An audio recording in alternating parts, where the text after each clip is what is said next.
श्री कृष्ण भगवान कहते हैं, भक्ति में अगर मन लगने लगे तो समझ लो कि अपने भगवान को नहीं, भगवान ने आपको चुना है।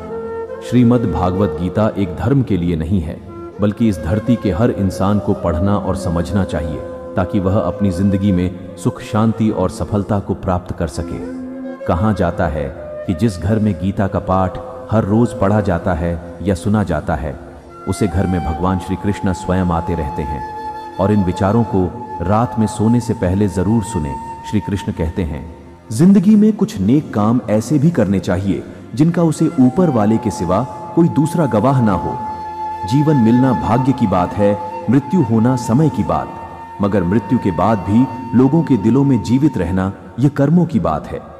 कहानी पुरानी जरूर है और आपने सुनी भी होगी, पर कई बार कहानी की शिक्षा इतनी महत्वपूर्ण होती है कि उसे बार बार सुनना जरूरी हो जाता है, ताकि हम सतर्क हो सके, बार बार अपने जीवन में झांक सके कि कहीं हम भी तो ऐसा नहीं कर रहे। भगवान ने जब इंसान की रचना की तो उसे अपनी यात्रा आरंभ करने से पहले 2 पोटली दी और कहा, एक पोटली आगे की तरफ लटकाना और दूसरी पोटली कंधे के पीछे की तरफ। इंसान ने बिल्कुल वैसा ही किया। फिर भगवान ने कहा, ध्यान से सुनो, तुम्हारी नजर सिर्फ और सिर्फ आगे वाली पोटली पर होनी चाहिए, पीछे वाली पर नहीं। इंसान हां बोल कर वहां से चला गया। इंसान ने ठीक वैसा ही किया जैसा उसे भगवान ने बताया था। वह आगे वाली पोटली को बार बार देखता। आगे वाली पोटली में उसकी कमियां थी और पीछे वाली पोटली में दुनिया की कमियां। वह जब भी आगे वाली पोटली देखता तो उसे अपनी कमी नजर आती है। वह एक एक करके अपनी कमियां सुधारता गया और उसकी तरक्की होने लगी। वह बहुत अच्छा इंसान बनता गया, बेहतर से बेहतर खुशहाल होता गया। उसने कभी भी पीछे वाली पोटली पर नजर तक नहीं डाली। एक बार वह तालाब के किनारे नहाने के लिए रुका। उसने दोनों पोटली तालाब के किनारे छोड़ दी। नहाकर जब वह बाहर आया तो उसे समझ नहीं आया कि कौन सी पोटली आगे वाली थी और कौन से पीछे वाली, क्योंकि दोनों बिल्कुल एक जैसी थी। अब गड़बड़ ये हुई, उसने पीछे वाली पोटली आगे टांग ली और आगे वाली पीछे। अब उसे पूरी दुनिया में कमियां ही कमियां नजर आने लगी। ये ठीक नहीं, वह ठीक नहीं। बच्चे ने काम में है, पड़ोसी बेकार है, सरकार बेकार है। जहां देखो वहां कभी आपको हर जगह कमियां ढूंढने लगा। उसके बाद खुद के, क्योंकि उसे भगवान की वह बात याद थी कि नजर सिर्फ आगे वाली पोटली पर रखना। अब बेचारे का बहुत बुरा परिणाम होने लगा। वह पाटन की तरफ पड़ने लगा। नकारात्मकता ने उसे घेर लिया। हर इंसान उसे पूरा लगने लगा। उसकी दुनिया नर्क बने लगी। अब उसे समझ नहीं आ रहा था कि आखिर चक्कर क्या है। वह वापस भगवान के पास गया। भगवान ने उसे समझाया, जब तक तेरी नजर खुद की कमियों पर थी तुम तरक्की कर रहा था, और जैसे ही तूने दूसरों की कमियां देखने शुरू कर दी वैसे ही तेरा पतन आरंभ हो गया। दोस्त, यही हकीकत है। जब जब हम अपनी उंगलियां दूसरों पर उठाएंगे तब तक हम केवल और केवल अपना ही नुकसान करेंगे। हम किसी को भी नहीं सुधर सकते कि आध्यात्मिकता की नजर से देखें तो हर कोई अपनी यात्रा पर है। हम खुद की कमियां सुधार लें, खुद को बेहतर बना लें, रोज खुद को पिछले दिन से बेहतर बना ले, यही जरूरी है। किसी ने क्या खूब कहा है, झांक रहे हैं इधर उधर, सब अपने अंदर झांके, कौन ढूंढ रहे दुनिया में कमियां, अपने मन को ताके, कौन दुनिया सुधरे। सब चिल्लाते हैं खुद को आज सुधरे कौन, पर उपदेश कुशल बहुत तेरे खुद पर बेचारे कौन।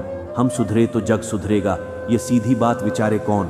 श्री कृष्ण भगवान कहते हैं, सब पर कोई कमजोरी नहीं होती, बल्कि यह वह ताकत होती है जो सभी में नहीं होती।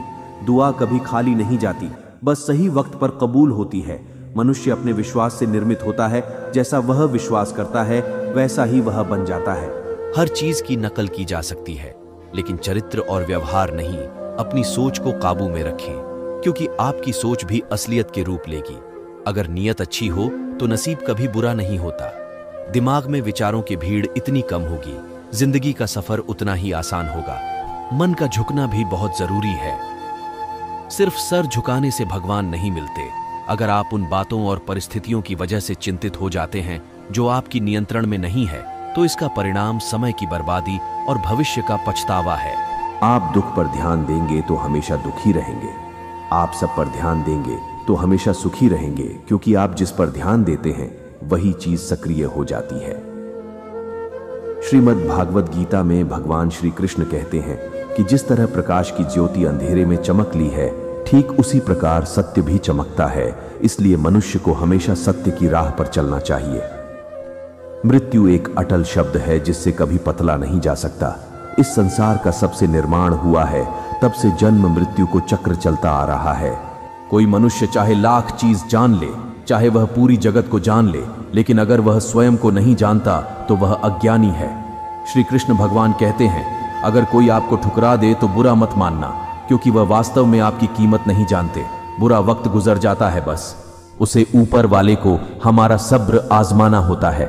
चेहरे पर मुस्कान का यह मतलब नहीं, जीवन में संघर्ष नहीं, बस ऊपर वाले पर भरोसा ज्यादा है।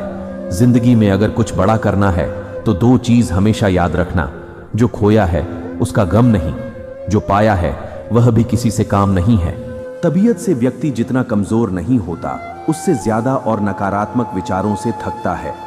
जिंदगी में हम कितने सही हैं और हम कितने गलत हैं, ये सिर्फ दो ही शख्स जानती हैं, परमात्मा और अंतरात्मा। नकारात्मक विचारों को अपने मन में प्रवेश करने की अनुमति न दूं, क्योंकि यही वह चीज होती है जो हमारा आत्मविश्वास कम कर देती है। कामयाबी कुछ भी नहीं, बस एक नाकामयाब व्यक्ति की संघर्ष की कहानी होती है। आपके खिलाफ होने वाली बातों को खामोशी से सुन लीजिए। यकीन मानिए, वक्त उन्हें बेहतर जवाब देगा। जिसने अपने को वश में कर लिया है, उसकी जीत को देवता भी हर बार नहीं बदल सकते। अगर लोग आपकी अच्छाई को कमजोरी समझते हैं तो यह उनकी समस्या है। आप आईना हो, आईना बने रहो। फिक्र वह करें जिनकी सूरत खराब है। श्रीमद् भागवत गीता में भगवान श्री कृष्ण कहते हैं, हे अर्जुन, तुम्हारा किया गया जो तुम रोते हो, तुम क्या लाए थे जो तुमने खो दिया, तुमने क्या पैदा किया था जो नष्ट हो गया, तुमने जो लिया यहीं से लिया, छोड़ दिया यहीं पर दिया। जो आज तुम्हारा है कल किसी और का होगा, क्योंकि परिवर्तन संसार का नियम है और समय के साथ संसार में हर चीज परिवर्तन के नियम का पालन करती है। भगवान श्री कृष्ण कहते हैं, कर्म योग ही वह योग्य है जिसके माध्यम से हम अपनी जीवात्मा से जुड़ पाते हैं। कर्म योग हमारे आत्मज्ञान को जागृत करता है। इसके बाद हम न केवल अपने वर्तमान जीवन के उद्देश्यों को, बल्कि जीवन के बाद की अपनी गति का पूर्व अभ्यास प्राप्त कर सकते हैं। इस योग में कर्म के द्वारा ईश्वर की प्राप्ति की जा सकती है। भगवत गीता में कर्म योग को सर्वश्रेष्ठ माना गया है गृहस्थ और कर्मठ व्यक्ति के लिए। यह योग अधिक उपयुक्त है। कर्म योग सीखना है कि कर्म के लिए कर्म करो, आसक्ति रहित होकर कर्म करो। कर्म योग ही इसीलिए कर्म करता है कि कर्म योग करना उसे अच्छा लगता है। कर्मयोगी कर्म का त्याग नहीं करता, वह केवल कर्म फल का त्याग करता है और दुखों से मुक्त हो जाता है। उसकी स्थिति इस संसार में एक दाता के समान है और वह कुछ भी पाने की कभी चिंता नहीं करता। वह जानता है कि वह दे रहा है और बदले में कुछ मांगता नहीं, और इसीलिए वह दुख के चंगुल में नहीं पड़ रहता। संसार का कोई कार्य ब्रह्म से अलग नहीं है, इसलिए कार्य की प्रकृति कोई भी हो, निष्कर्म सदा ईश्वर को ही समर्पित हो जाता है। हे अर्जुन, पुनर्जन्म का कारण वासनाओं या अतिरिक्त कामनाओं का संचय है। कर्म योग ही कर्म फल के चक्कर में ही नहीं पड़ता, वासनाओं का संचय भी नहीं होता। किस प्रकार कर्म योग ही कर्म बंधन से मुक्त हो जाता है। भगवान श्री कृष्ण कहते हैं, मनुष्य का मन वायु की तरह चंचल है। यह मन ही है जो मनुष्य को काम वासना की तरफ बताता रहता है। अगर जीवन को सफल बनाना है तो मन पर काबू करना बहुत जरूरी है। मन को वश में करने से दिमाग की शक्ति केंद्रित होती है, जिससे कार्यों में सफलता मिलने लगती है। गीता के अनुसार जिस व्यक्ति ने अपने मन पर काबू पा लिया, वह मन में पैदा होने वाली बेकार की चिंताओं और इच्छाओं से भी दूर रहता है। साथ ही वह व्यक्ति अपने लक्ष्य को भी आसानी से प्राप्त कर लेता है। अगर मन को बस में नहीं करोगे तो वह तुम्हारा सबसे बड़ा शत्रु बन जाएगा। भगवान कहते हैं, और दुख में शांत रहता है जिसके राग भय और क्रोध नष्ट हो गए हैं। जो मनुष्य शुभ और अशुभ वस्तु को पाकर न प्रसन्न होता है और न द्वेष करता है, जिन्होंने अपनी इंद्रियों को वश में कर लिया है, वह स्थिर बुद्धि वाला मनुष्य मुनि के समान है। ऐसा मनुष्य स्थिर चित्र और इंद्रियों को वश में करके ज्ञान द्वारा परमात्मा को प्राप्त करके हमेशा संतुष्ट रहता है। क्रोध मनुष्य को नरक की ओर ले जाने वाला द्वारा है। क्रोध करने से व्यक्ति का मन अशांत हो जाता है और उसकी स्मरण शक्ति भ्रमित हो जाती है। इस व्यक्ति में भ्रम होने से उसकी बुद्धि नष्ट हो जाती है। और फिर व्यक्ति का पतन हो जाता है।